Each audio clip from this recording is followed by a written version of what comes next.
You are sitting in a room that is slowly running out of air. You look out the window and see a billion potential worlds, yet not a single light flickers to signal they are occupied. The math is brutal. The Milky Way holds at least 100 billion stars. Most have planets. A massive chunk of those planets sit in the sweet spot where water could pool and life could spawn. By every logical projection, the galaxy should be screaming with radio noise, pulsing with artificial light, thick with the frantic energy of 1,000 civilizations. But we hear nothing. We call it the Great Silence. But honestly, it's not silence. It's a funeral. Think back to the summer of 1977. Ohio State University, the Big Ear Radio Telescope. A volunteer named Jerry Emmon was sitting in a cramped, stuffy office staring at a continuous roll of printer paper. The machines were humming, the smell of ozone and old dust hanging in the air. He wasn't expecting a breakthrough. Nobody was. He was just monitoring the dull, rhythmic background static of the universe. Then, the printout changed. A sequence of letters and numbers appeared, climbing in intensity 6 EQJ5, and then simply vanished. It was a narrowband signal, coming from the constellation Sagittarius. It was artificial. It was deliberate. It was exactly what we were looking for. And it never came back. That is the first loop. If it was a natural phenomenon, the laws of physics don't allow it to just switch off like a light bulb. If it was a message, why send it once and then go dark forever? We've pointed our most powerful ears at that same patch of sky for decades. Nothing. The silence is absolute. It feels like someone was holding their breath, waiting for us to notice, and then left the room. Now jump forward to the freezing thin air of the Andes Mountains. Astronomers at the Very Large Telescope are staring into the deep abyss, hunting for atmospheric signatures, oxygen, methane, ozone. The complexity of their equipment is staggering. They are trying to detect a candle flicker on a distant shore while standing in the middle of a hurricane. They found something in the Proxima Centauri system, a world right next door to us. On paper, it should be a mirror of Earth. But when they crunched the data, the red ink circles on the printouts, the frantic recalculations, they realized that any life there would be facing a radiation environment so violent it would shred DNA in minutes. The star itself is an unstable monster, erupting with flares that would boil away an atmosphere. We are looking for neighbors, but we only find graveyards. And here is the part that keeps the researchers up at night. The universe is 13.8 billion years old. That is a time frame so vast it breaks the human mind. If civilization were easy, if it were a standard evolutionary step, we should have been colonized by some hyper-advanced species billions of years ago.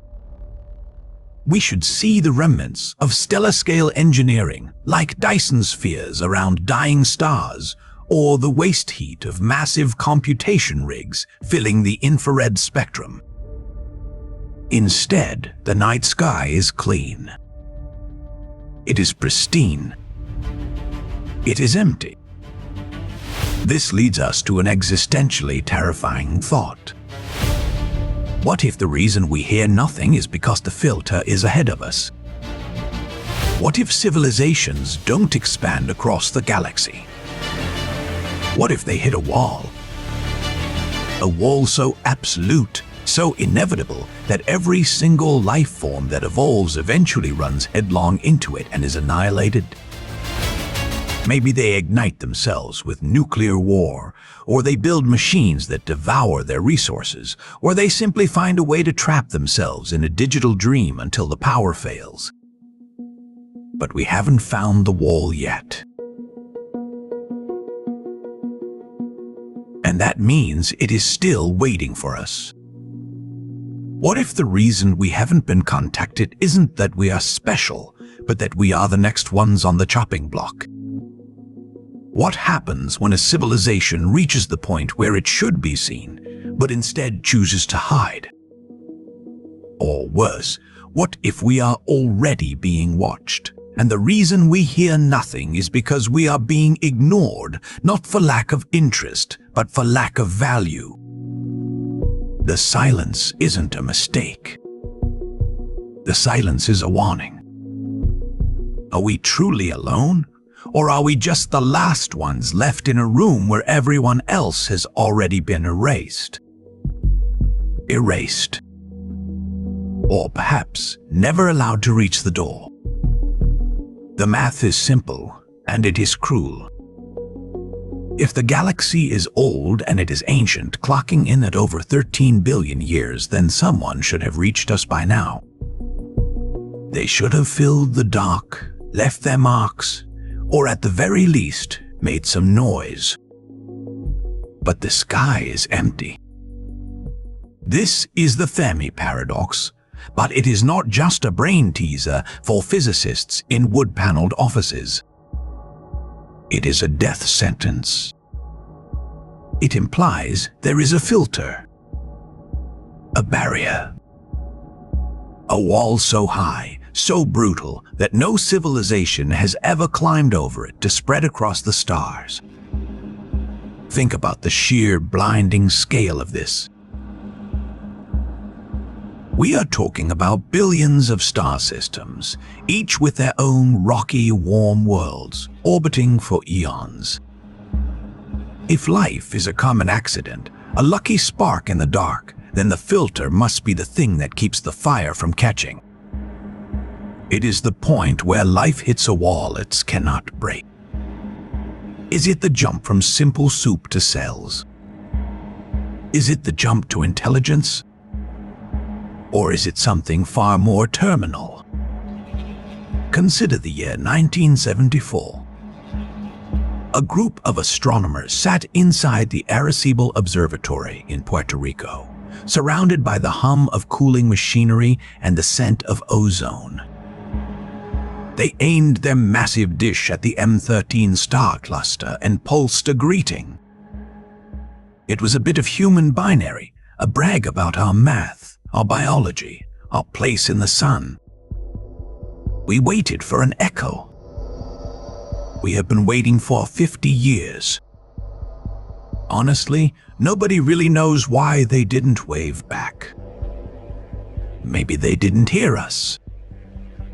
Or maybe they heard us, and they understood exactly what we were, a young, loud, fragile thing, and chose to turn their backs.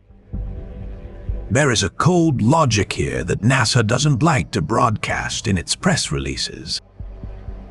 If we find life on Mars or in the subglacial oceans of Europa, it might be the worst news in human history. It would mean life starts easily.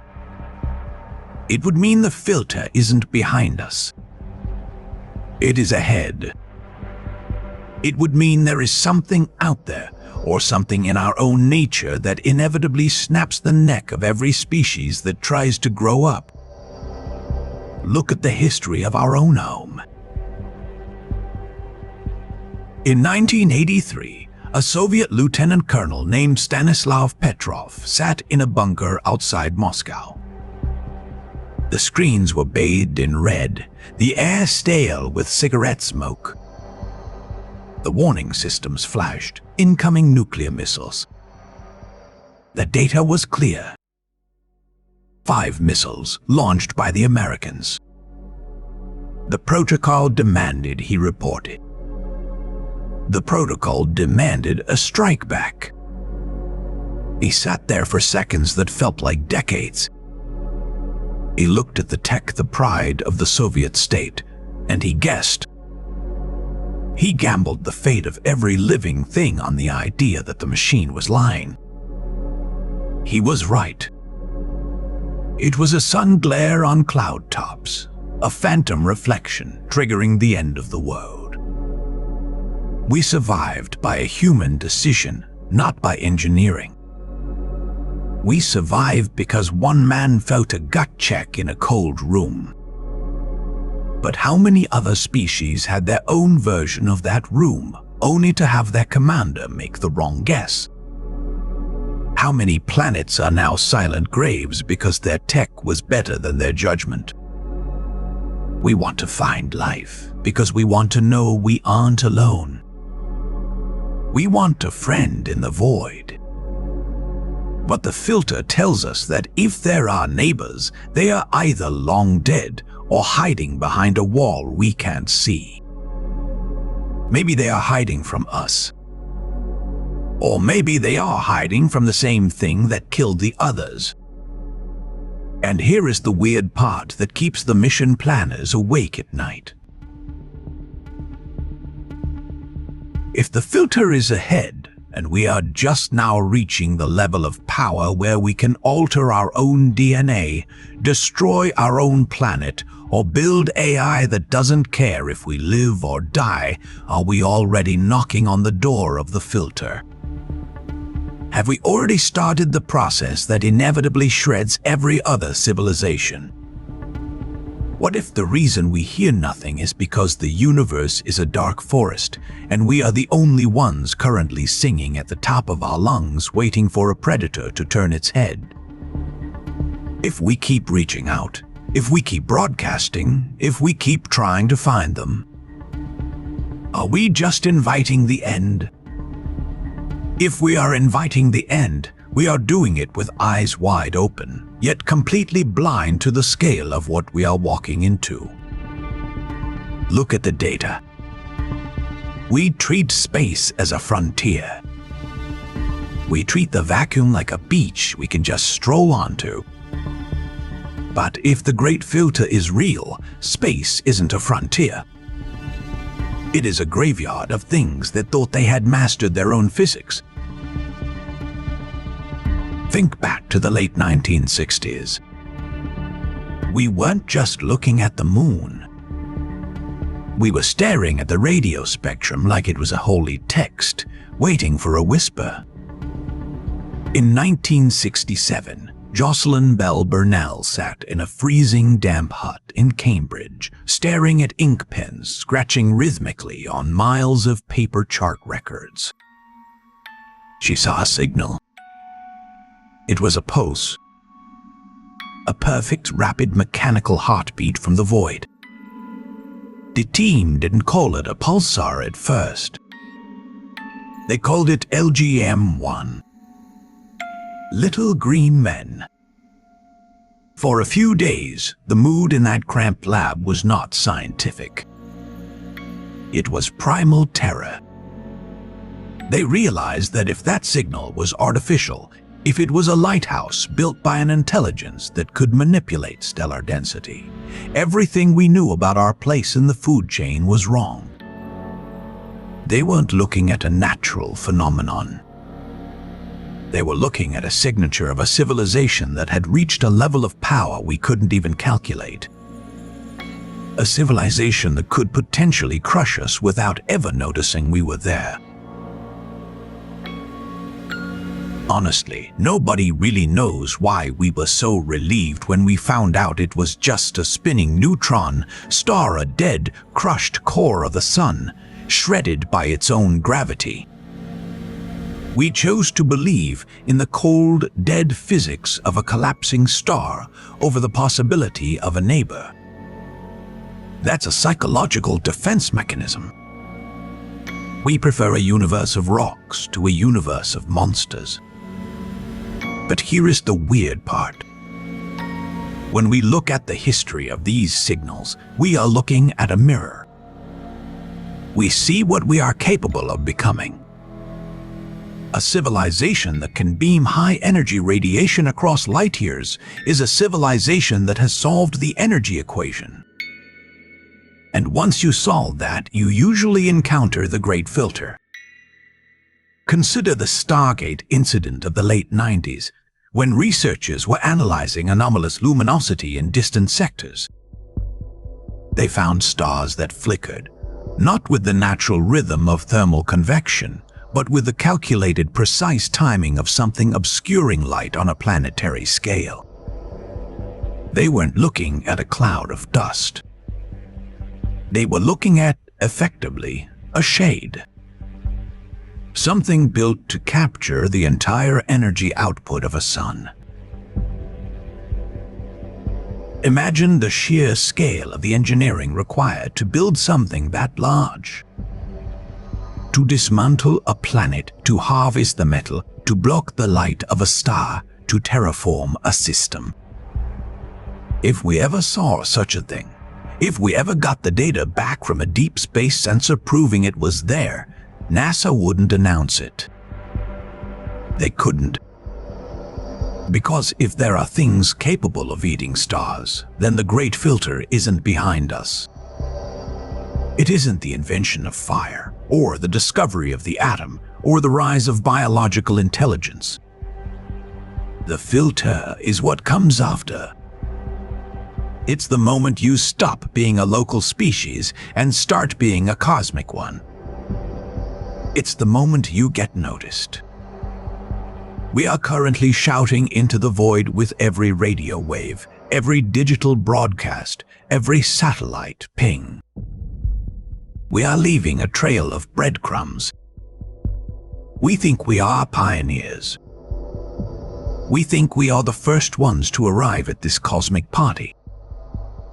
But we don't know who else is sitting at the table. We don't know who has already been filtered out of existence because they were too loud, too hungry, or too arrogant. What if the history of the universe isn't a record of expansion, but a record of rapid, violent deletion? What if every time a civilization reaches the point where it can traverse the distance between stars, it triggers a response from something that was already here? We track our progress by the technology we build. But look at the trajectory of our own failures. We break. We collapse. We destroy. Are these just growing pains? Or are these the exact symptoms that every other dead civilization showed right before they were erased? We are currently building the very tools that will make us visible to anyone or anything, watching the infrared spectrum of our planet. We are bright. We are warm. We are detectable. And in a dark forest, that is the worst possible thing you can be. If we look back at the last 100 years of our own radio history, we've leaked enough information to reveal our exact coordinates and our technological maturity. We have already sent the signal. There is no way to pull it back. The question isn't whether they have seen us yet. The question is, why haven't they answered? And that silence isn't just an absence of sound. It is a wall. A hard, unyielding barrier that tells us we might be the only ones left. Or far worse, that the neighborhood is empty because something keeps it that way. Inside NASA, there is a quiet, suffocating consensus. The mandate to search for life is not just a scientific mission. It is an act of high-stakes gambling. Think back to 1974. The Arecibo Observatory in Puerto Rico. A massive dish-shaped scar cut into the karst terrain. Astronomers Frank Drake and Carl Sagan gathered there, vibrating with a mix of academic ego and frantic curiosity. They pointed that giant, bowl-shaped eye at a cluster of stars, M13, and fired a high-intensity radio pulse directly into the void. It was a digital map of our biology, our planet, and our math. It was an invitation. Or, given the context of the Great Filter, a suicide note.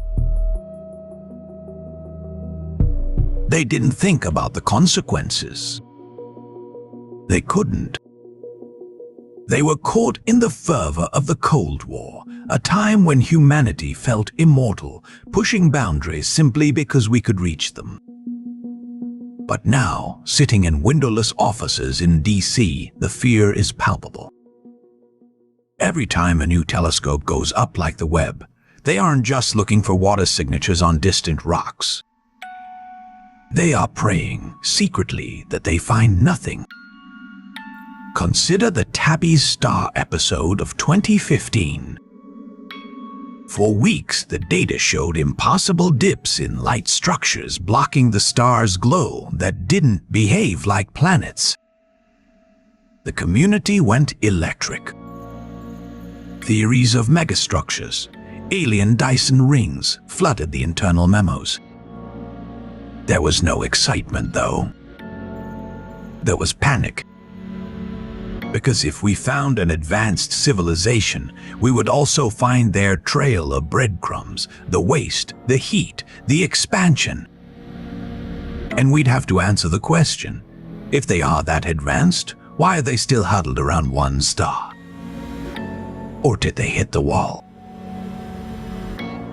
The Great Filter isn't a theory anymore. It is the shadow hanging over every budget request. If we find a single microbe on Europa, it is the most terrifying news in human history. It means life is common. It means the hurdle to becoming a complex star-faring species is not in our past, but in our future. We are currently sprinting toward that wall, blind and screaming, hoping we're the first to run the race. Civilizations die when their signal fades into the background noise of the cosmos, forgotten forever. In a strange way, that is happening to us right now. You and I are currently connected by a random algorithmic thread in an ocean of digital noise. Tomorrow, the feed refreshes, the noise takes over, and statistically, we will never cross paths again. If you want to keep this frequency open, hit subscribe to anchor the signal. If not, no hard feelings. Enjoy the rest of the broadcast before we drift back into the static.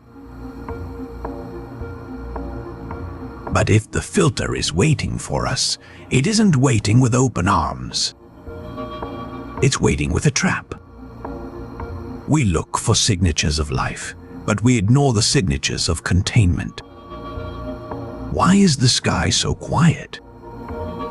Why, despite billions of years of potential growth, does nobody occupy the fertile ground? Maybe it's not because they haven't evolved. Maybe it's because as soon as they reach a certain level of broadcast technology, a certain level of curiosity, they get noticed. And notice is death. Imagine if we found a signal tomorrow. Not a flicker of a planet, but a structured mathematical transmission. What would you do? What would the military do? They wouldn't send a greeting. They would scramble to determine the distance, the threat level, and the kill switch protocols. We are already playing the game, even if we refuse to admit we're in the cage. The question you need to ask yourself is, are we the ones doing the hunting, or are we just the ones waiting to be found? And what happens when the hunters realize we finally figured out how to look back? We aren't looking for them out of curiosity. We are looking for them out of sheer, unadulterated terror. If we find a single calcified cell on the frozen plains of Mars or a pulsing microbe beneath the ice of Europa, the party is over. Most people think finding life is a triumph. It isn't. It is a death sentence. Think about the sheer impossibility of life starting here. It happened once, maybe twice, in 4 billion years of planetary violence. We call this the Great Filter, a series of impossible hurdles that any civilization must clear to become a spacefaring species. If life is common, if it springs up in every damp crevice of our own solar system, then the filter isn't behind us. It is ahead of us. And it is waiting. Look at what happened in the cramped, freezing corridors of the Viking mission in 1976. Scientists sat in front of monochromatic CRT monitors waiting for the labelled release experiment to ping back data from the Martian soil. They injected nutrient broth into a sample of red dirt, hoping to see the metabolism of a hungry microbe. The data hit the screen. It went through the roof. The soil was breathing. It was exhaling radioactive carbon exactly as life would. For a few hours, the atmosphere in that control room shifted from professional detachment to absolute cold sweat dread. They had proof. But then, they panicked. They couldn't accept that life was that easy to trigger. They spent the next decade hunting for a chemical explanation, a non-living reason why the rock would act like a beast. They eventually found a theory about oxidants, but honestly, nobody really knows why that soil behaved the way it did. The data was a mirror, and they were too afraid to look into it. If you find simple life on another planet, you aren't finding a friend. You are finding a data point that proves the universe is an efficient, ruthless machine for generating biological experiments and then killing them before they get too far. Consider the discovery of the WOW signal in 1977. Astronomer Jerry Emmon was sitting at the Big Ear Radio Observatory in Ohio, manually checking paper printouts covered in blue ink, circling numbers like a madman. He hit a sequence, 6X3G5. It was a spike in signal strength that defied the background radiation of the cosmos. It wasn't natural. It was targeted. He wrote "WOW" in the margin in red ink, a permanent scar on the history of SETI. They pointed the radio telescopes back to that patch of sky for weeks. Nothing. The signal had vanished. Why would a civilization capable of blasting a high-intensity beacon across the void suddenly go silent? Maybe they didn't go silent. Maybe they were erased. The silence isn't a lack of neighbors. The silence is a warning. Every time we detect a potential sign of life, we are essentially looking into a graveyard. We want to believe that we are special, that we are the sole survivors, that we passed the filter while others failed. But if the universe is teeming with life, if the building blocks are scattered across every moon and asteroid, then we have to face the most existentially unsettling truth of all. We aren't the lucky ones. We are just the next ones on the list to be culled. Why are we so desperate to land on Europa? Why are we drilling into the ice?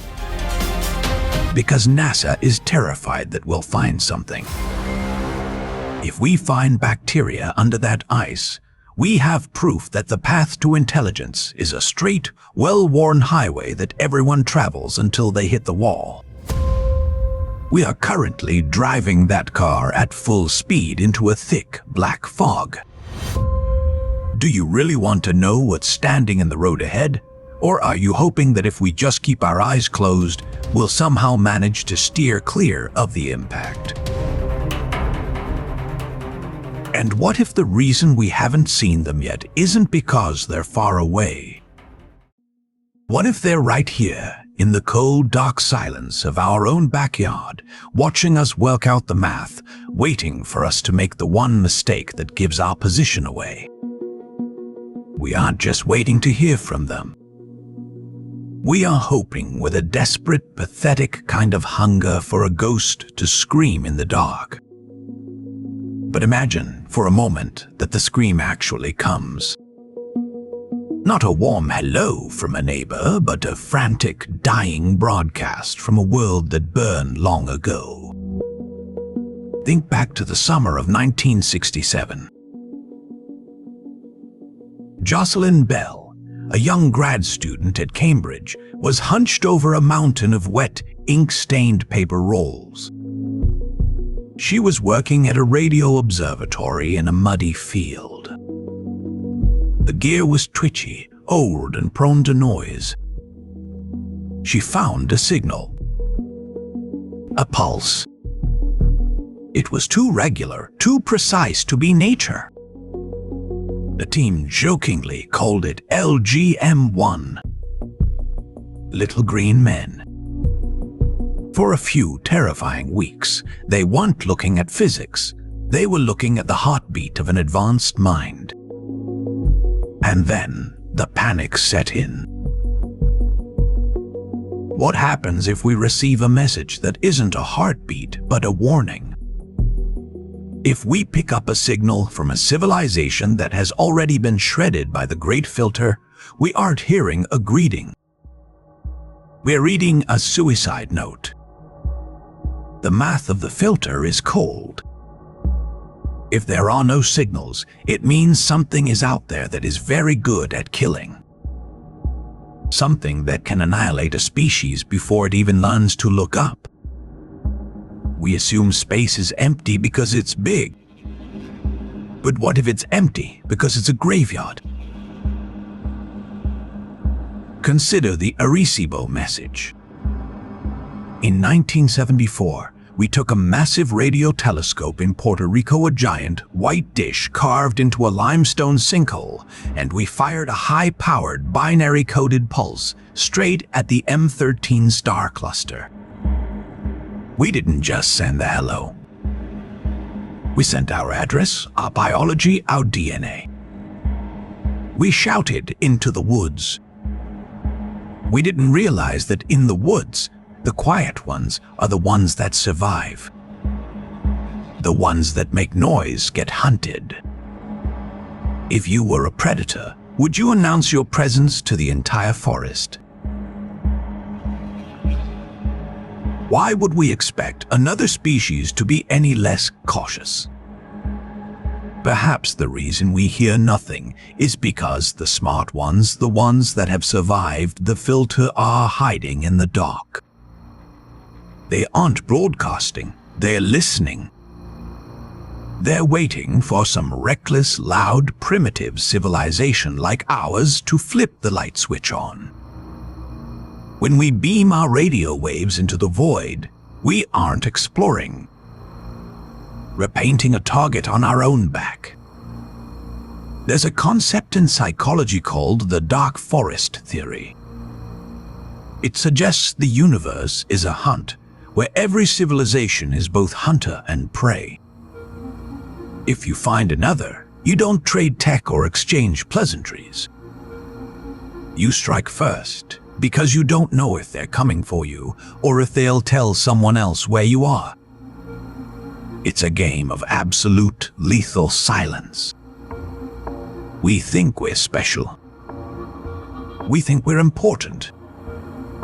We think our signals are a sign of our progress. But honestly, what if they're just an indicator of our stupidity? Look at the history of our own planet. Every time a technologically advanced culture met a less developed one, it didn't end with a peaceful handshake. It ended in annihilation. Disease, war, erasure. Why would the cosmos be any different? If we ever do get that signal, it won't be a bridge to a better future. It will be a death warrant. But here is the real kicker. What if the filter isn't in front of us? What if we've already passed it? What if we are the monsters in the dark? What if the reason we haven't found anyone else isn't because they're hiding from the predators, but because we or something we've already done are the reason the forest is so deathly silent? If the universe is truly as cold and empty as it looks, we are either entirely alone, or we are the ones who killed everyone else. And if we are the ones responsible for the silence, then what exactly is coming back for us? Is there something or someone still left out there, lurking in the shadows of the stars, waiting for us to finally stop making so much noise? And what happens the moment we realize that the silence we've been listening to isn't empty, but expectant? Expectant because the universe is not a garden. It is a hunting ground. You have to understand that when we point our ears toward the sky, we aren't just looking for friends. We are looking for survivors. And survivors, by definition, know how to hide. Consider the dark forest theory. It suggests that every civilization is a gunman in a pitch-black woods. You hear a snap of a twig, a radio wave, a laser pulse, and you don't ask if it's a neighbor. You don't wave hello. You fire. You fire because the first one to shoot survives. The one who waits to talk becomes a corpse. It is a brutal, cold logic. And it is why the silence from the stars is so unnerving. Think back to the summer of 1967. Cambridge, England. Jocelyn Bell Burnell, a young graduate student, was hunching over a mess of chart paper at the Mullard Radio Astronomy Observatory. The room was cramped, smelling of stale coffee and ozone. She had been staring at miles of data, watching the rhythmic pen marks trace the heartbeat of the deep sky. Then she saw it. A signal. Not noise. Not a glitch. It was a perfect clockwork pulse. The scientific community didn't jump for joy. They were terrified. They called it LGM-1. Little Green Men. For a moment, humanity touched the edge of the dark forest. We held our breath, waiting to see if the forest would fire back. We learned later it was just a pulsar, a dead spinning star. A cosmic lighthouse. But the adrenaline rush of that moment, the raw, visceral panic of realizing we might be seen, changed the trajectory of SETI forever. It proved that we can be detected. And if we can see a lighthouse from across the galaxy, anything else out there can see our home planet as a bright, glowing beacon of biological activity. We aren't hiding. We are shouting. In the late 70s, as the Voyager probes left our backyard, Carl Sagan and his team etched a gold-plated record for the aliens. A map. An invitation. It featured the location of our sun relative to 14 pulsars, like a neon sign pointing to our front door. At the time, it felt poetic. Today, some astronomers look at those coordinates and feel a pit of cold dread. Imagine a lioness in the savannah, carefully tucking her cubs into a burrow, then hanging a bright, glowing lantern above the entrance to let everyone know where the feast is. That is what we did with the Arecibo message in 1974. We beamed a high-power radio blast directly at a star cluster 25,000 light-years away. We didn't just wave hello, we announced our exact position, our biology, and our technological level. Why would we do that? Maybe because we assume the universe is like us, curious, friendly, interested in exchange. But what if the universe is a place where only the predators survive? What if every civilization that reached out eventually vanished, not because of a natural disaster, but because they made themselves too visible to something far more ancient, far more patient, and far more efficient at clearing the forest? Consider the scale. Our galaxy, the Milky Way, is 13 billion years old. We have only been sending radio waves for about 100 years. That is a blink. A flicker of light in the vast crushing void. In that massive expanse of time, if a predator species existed, one that evolved to destroy emerging competitors before they could develop interstellar flight, they could have swept the entire galaxy clean. They wouldn't need to visit. They wouldn't need to talk. They would just watch for the signatures of industrial activity. Carbon emissions, radio leakage, the sudden spike of a planet becoming civilized. Then, they wait for the civilization to grow just enough to be a threat, and they burn it. They wipe the board. If this is true, the silence isn't an accident. It's a grave. And every signal we beam into the dark isn't a hand reached out in friendship.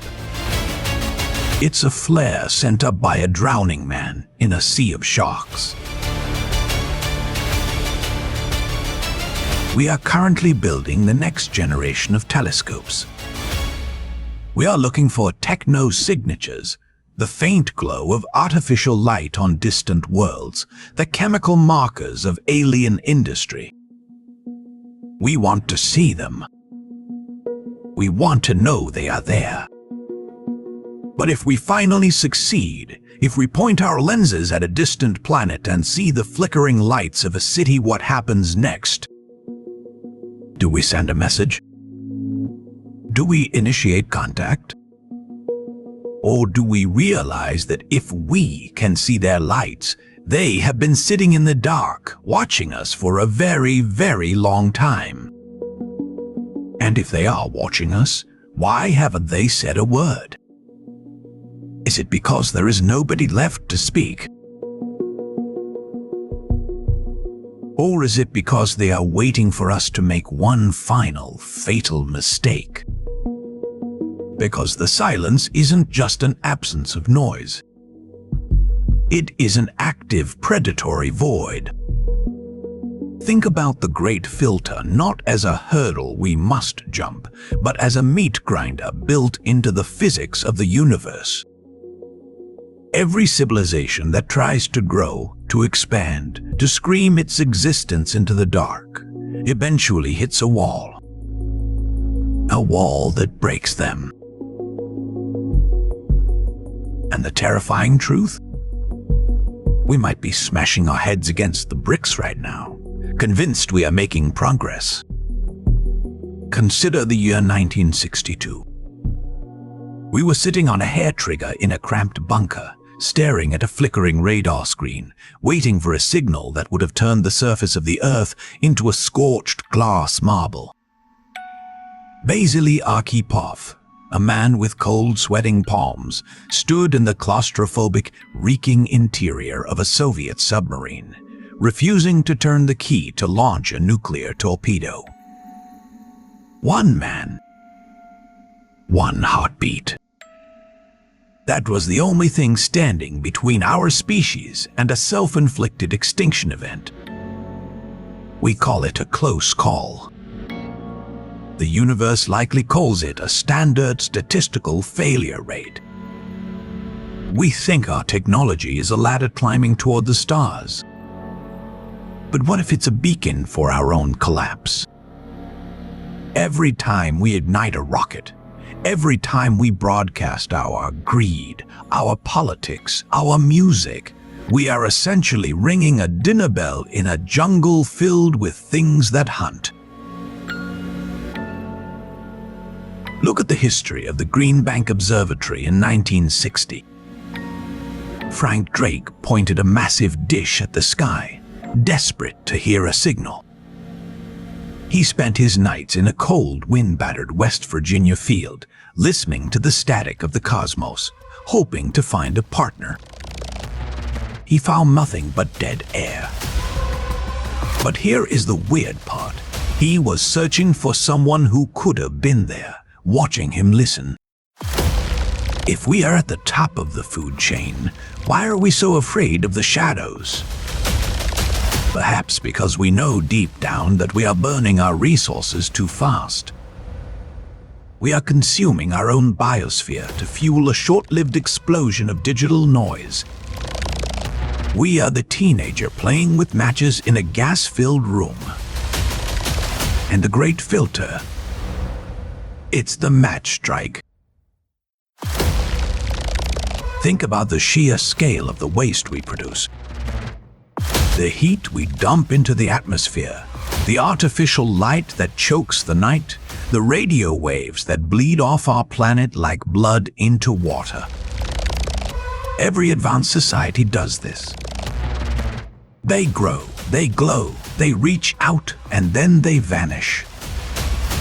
They either get shredded by an external threat that detects them, or they collapse under the weight of their own technological excess. Honestly, nobody really knows why some planets stay dark. Is it because the predators are just that efficient? Or is the filter something so simple, so mundane, that we are missing it because we think we're too smart to be caught? Imagine being an astronomer in the 1970s, sitting in the dusty, freezing dark of a mountain observatory, waiting for a signal that never comes. You're looking for patterns in the noise. You're looking for evidence that you're not alone. And then you see a fluctuation, a spike, a rhythm that doesn't belong. Your heart hammers against your ribs because you know that if it's real, it changes everything. But then you look closer. It's not an alien signal. It's the hum of a local microwave or a faulty relay or a satellite malfunction. We are desperate to find them. We spend billions building better ears to listen to the void. But if the great filter is ahead of us, if it's the point where we either master the universe or burn out, why are we so sure we're not currently in the final seconds? Why are we so sure that someone else hasn't already reached the end of the line? Could the silence be the debris field left behind by everyone who came before us? And if so, how much time do we actually have left before our own light is snuffed out by the same cold, mechanical necessity of the universe? The silence is not an accident. It is a death sentence. We stare into the deep dark, looking for a radio ping, a stray photon, a hint of intent, but we find only the static of a graveyard. To look for life is to calculate how many civilizations reached the peak before their oxygen ran out or their suns broke their chains. Most astronomers won't admit this out loud, but there is a quiet, rotting dread in the halls of places like the Jet Propulsion Laboratory. They know that if we find a single fossilized cell on Mars or a signature of gas on a distant world, we confirm that the filter is behind us. But if we find nothing, if the universe is truly empty, then the filter is waiting for us in the dark. It is an invitation to our own extinction. Think back to 1967. Jocelyn Bell Burnell was sitting in a freezing hut at the Mullard Radio Astronomy Observatory, scrubbing miles of ink on paper charts. She was looking for quasars, but instead she found a rhythm. A pulse. Beep. Beep. Beep. It was too fast to be a star and too rhythmic to be noise. Her team didn't call it a pulsar. They called it LGM-1. Little Green Men. For a few weeks, the world stood on a knife's edge. They thought they had finally broken the seal. They thought they had found them. But when the realization hit that it was just a spinning dead neutron star corpse crushing itself into a dense magnetic needle, the relief in the scientific community was palpable, even if they never admitted it to the press. Because finding life, even primitive life, was a terrifying variable. It meant the rules of the universe were permissive. If life is common, then our continued survival is statistically improbable. We are currently operating as if we are the protagonists, but the physics of the universe suggests we are merely the final desperate twitch of an experiment gone wrong. Consider the 1974 Arecibo message. We aimed a high-power radio beam toward the M13 globular cluster. We screamed into the void, giving away our home, our biology, and our location. It was a profound act of hubris. At the time, the scientists involved felt like they were opening a door to a brotherhood of stars. But look at it now through the lens of the filter. In a forest full of apex predators, the last thing you do is scream, "I am here and I am weak." Honestly, the scientists know this. They talk about the dark forest theory in private, a chilling idea that the only civilizations that survive are the ones that never make a sound. The ones that shine too bright get devoured by the indifferent vacuum. We are currently beaming our location into the dark, and we are surprised that we hear nothing back. Maybe they aren't ignoring us. Maybe they are hiding from the same thing that is coming for us. And here is the weird part. If we continue to expand, if we continue to burn energy, if we continue to build, we are essentially ringing the dinner bell for whatever lies at the end of the filter. We treat our technological growth as a success, a sign of progress. But every rocket, every satellite, every server farm makes us easier to see. It makes our expiration date low on the cosmic radar. What if the reason we haven't found aliens is because they all learned the hard way that existence is an act of stealth? What if the filter is simply the moment when a species becomes loud enough to be noticed by something that does not tolerate competition? We are already past that threshold. We have been shouting for a century. If there is a hunter in the woods, it is already on its way. We think we are the observers, but the telescope is a two-way street. If you look out at the stars tonight, don't ask what's out there. Ask why. In a universe this old and this crowded with potential, everything seems to have gone silent at exactly the same time. What could possibly be terrifying enough to make the entire galaxy go quiet? And how long until we stop asking and start running? The silence isn't a mystery, it's a warning. We spent decades pointing ears at the sky, assuming the neighbors were just shy.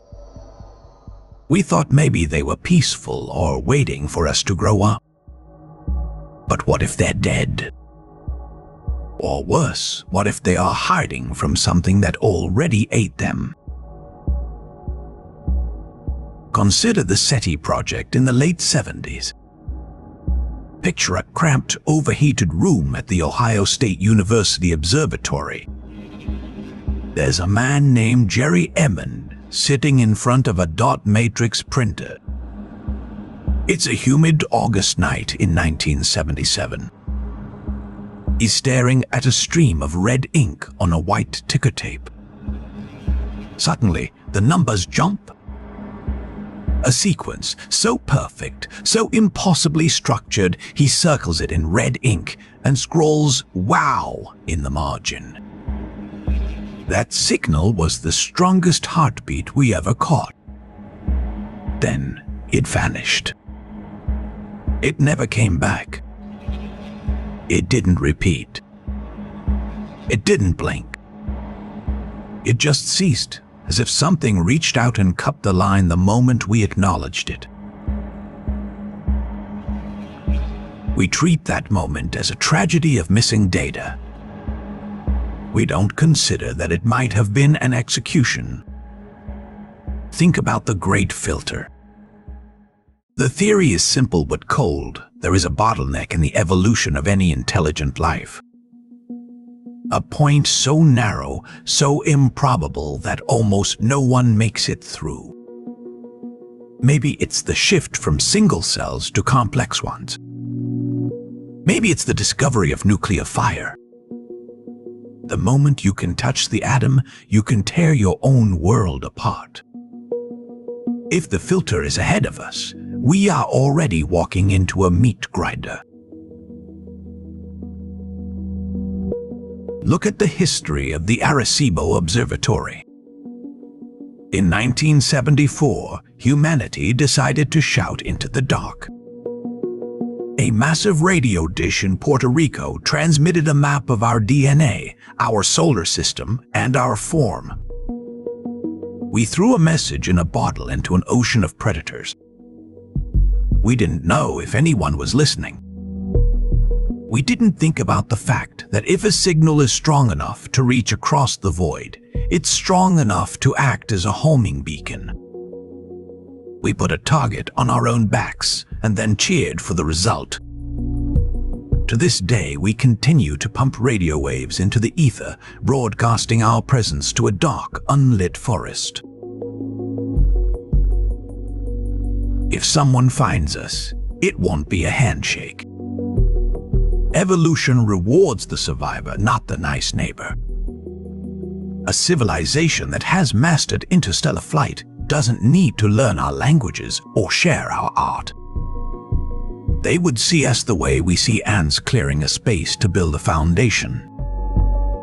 We wouldn't even be an enemy. We would be an inconvenience, a nuisance to be swatted or ignored. Or worse, a resource to be stripped, our atoms repurposed for a fuel we can't even imagine. We are terrified of finding life because the universe is not a garden. It is an abyss of fire and crushing gravity. There is no guarantee of benevolence in the cosmos. In fact, all the data suggests that in a truly vast old universe, only the ruthless survive long enough to reach the stars. We are looking for friends, but we might just be calling for our own end. We sit on this blue rock shivering, convinced that we are special. We are just noise. We are a flickering flame in a hurricane that has been blowing for 13 billion years. The light we see in the sky is just ghosts, ancient photons from stars that may have burned out ages ago. We are late to the party. Or we are the only ones left in a room where everyone else got wise and turned off the lights to avoid the killer in the hallway. The silence isn't a sign of loneliness. It is a sign of extinction. If we find a signal tomorrow, it won't be a celebration. It will be the discovery that we are not the first to be hunted. And once we know, we can never look at the night sky with wonder again. We will only look at it with the primal shaking fear of a prey animal staring into the brush. Nobody is coming out of the dark to save us. We have to map the void ourselves. I will keep broadcasting as long as the dish holds up. If you anchored your signal earlier, I will see you in the next transmission. If not, look after yourself out there in the dark.